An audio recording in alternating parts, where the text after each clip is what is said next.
อาซิดเบ็ดเสานี่ก้อนได้ยักตัวอยู่น้องอีกแล้วทงหน้า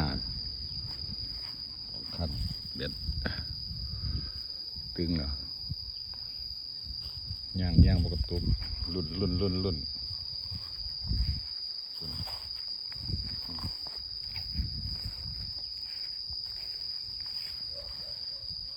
งามบ่ได้ปลากินไข่แล้วนี่คือไข่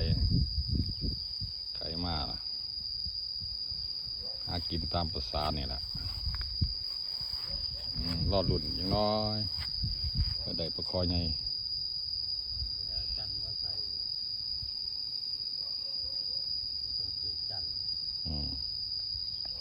จันใส่ก็ดีกันหลุดไปเลยพี่น้องจะทารุ่นนี่ละทำนี่ก้อนพี่น้องเลย